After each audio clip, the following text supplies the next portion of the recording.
The in-studio political panel all-stars up shortly, Fano. But first, this week's one-on-one in 10 with Palestinian journalist Dr. Yusef Aljamal to give us a first-hand report on the situation in Gaza and the West Bank. Kia ora, comrade. Kia ora, thank you for having me. Welcome to the show and thank you for being available to the Fourth Estate. Our democracy is grateful. Dr. Yusef, you are currently visiting Aotearoa, New Zealand to provide a balance to the very one-sided mainstream media coverage of the obscenity that is occurring in Gaza and the West Bank. You are a writer, an activist, an official Gaza coordinator. Could you please give us the update from your people under these current war crimes? I run my own podcast called Palcast, and I just had a guest from Gaza, a guitarist, Mr. Ibrahim, who described having a meal a day. And when I say a meal a day, that's canned food. This has been the situation in Gaza for the past 3 months and a half. And he's among the lucky ones who receive support from external sources in Gaza. Many people are being starved in Gaza. Hundreds of people lost their lives because of starvation, and this is engineered starvation. Just last night, Israel bombed a popular cafe Yes. where journalists and artists gather, killing 33 of them. Israel also bombed 7 schools over the night in Gaza, and we have about 100 to 150 people who get killed every day in Gaza. Over the past 4 weeks alone, more than 600 people have been killed while lining up to receive aid by the so-called Gaza Humanitarian Foundation. So this is the level of catastrophe we're talking about. 70,000 people have been killed, 14,000 people are still under the rubble of their homes, and 17,000 children lost both of their parents. So this is a redefinition of savagery. Dr. Yusef, we are seeing terrible numbers of an appalling nature coming out despite the bias of the mainstream media. You've quoted the numbers that have been killed, 121,000 Palestinians maimed and injured. You've noted that over 17,000 of those were children, and these numbers don't include those still trapped under the rubble, and they don't include the Lancet projections of those who have died from all the secondary impacts of extreme military violence, which the Lancet suggests could be an extra 200,000 deaths. Added together, are we really looking at as many as 250,000 dead, with UN estimates that 92% of all residential homes have been destroyed in Gaza? Is this nightmare scenario really possible? That's absolutely possible. We have about 500,000 people who have either been killed, injured, or indirectly lost their lives because of the genocide, such as my dad. The majority of senior citizens lost their lives. You have about 130,000 people who have been injured, and about the same number of people who were forced to leave Gaza to Egypt. So we are talking about 20% of the population at least who were pushed out of Gaza, were killed, injured, or lost their lives. This is the reality we have. This is a genocide televised. I believe this is the first genocide to be televised in our modern history, and we need immediate action to save the lives of people in Gaza. Because even if Israel stops bombing people in Gaza within a month, 4 weeks from now, and I speak from experience, I have direct family in Gaza. My family has a meal a day because they have the support to get a meal a day, and a meal a day is canned food.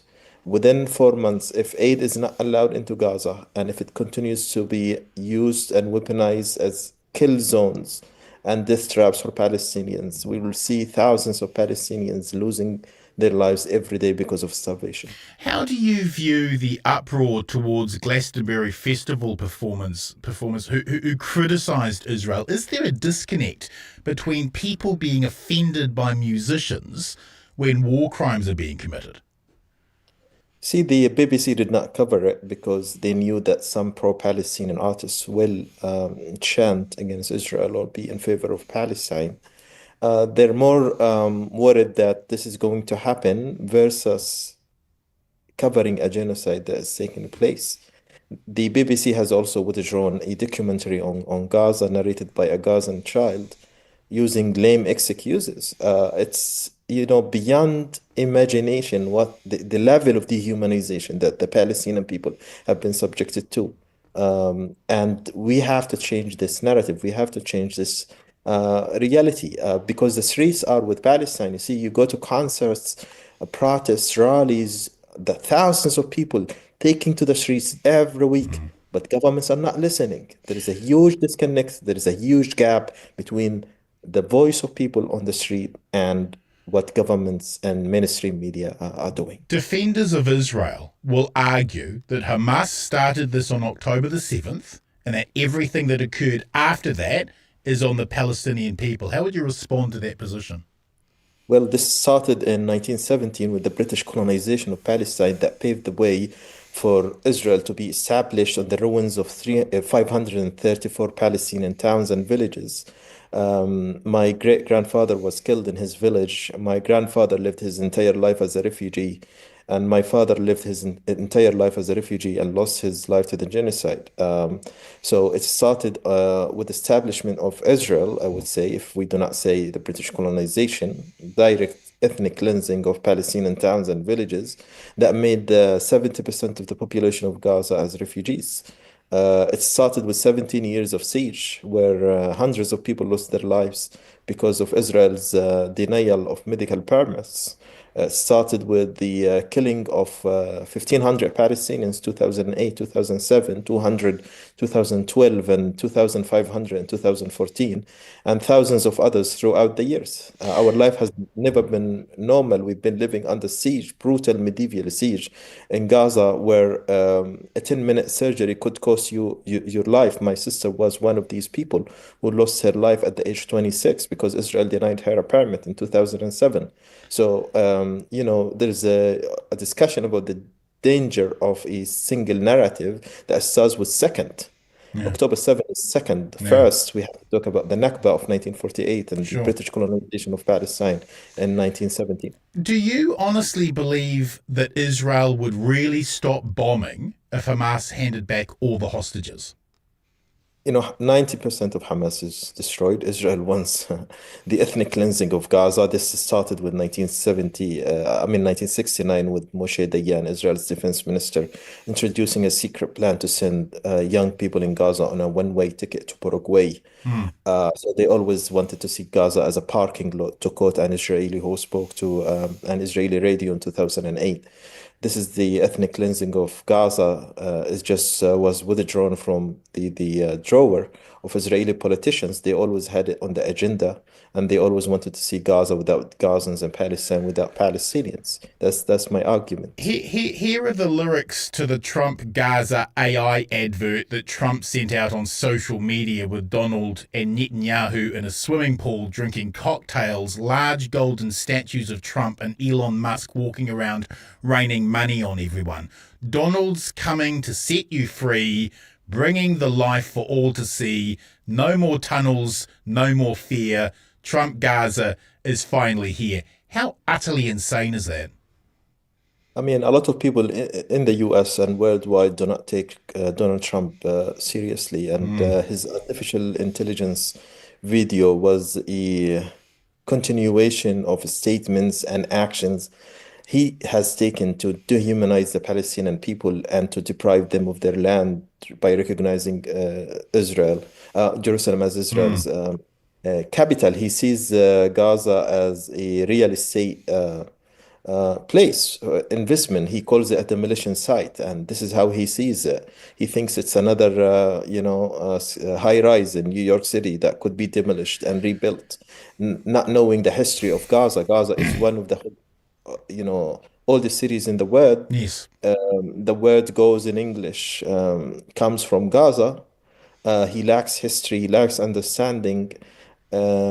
We have one of the oldest sites in the Middle East, the Omari Mosque, that was the St. John Cathedral before being turned into a mosque over history. Gaza is very old, and he needs to understand the connections that Palestinians have with the land. A recent Israeli public opinion poll found that 82% of Jewish Israelis supported the mass expulsion of Gazans.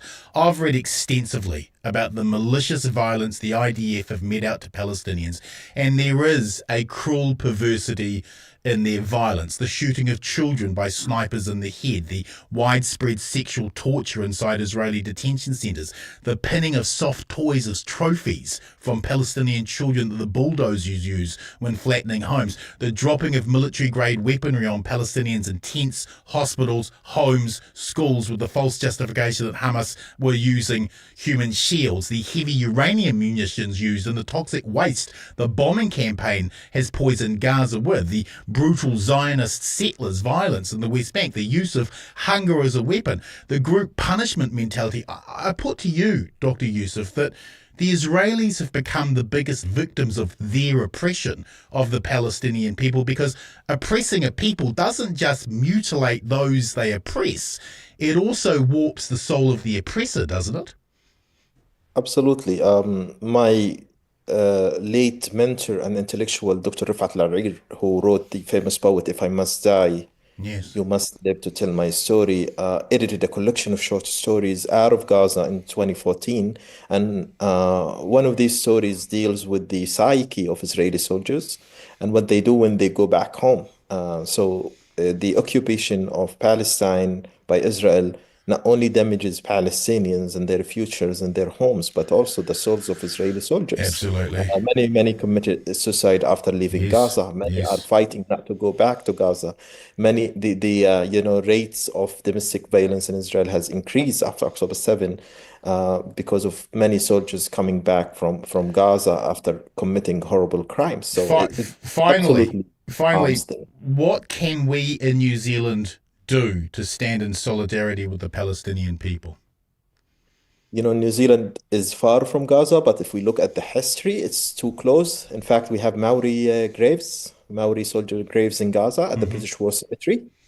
The history is very much interconnected, and New Zealanders have to keep making noise, keep protesting, keep amplifying Palestinian voices until the government listens. We have the BDS movement, boycott, divestment, sanctions, and we have to get to the levels of sanctions.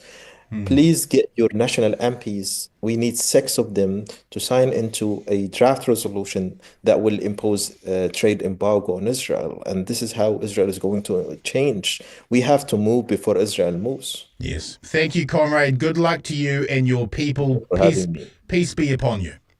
Thank you.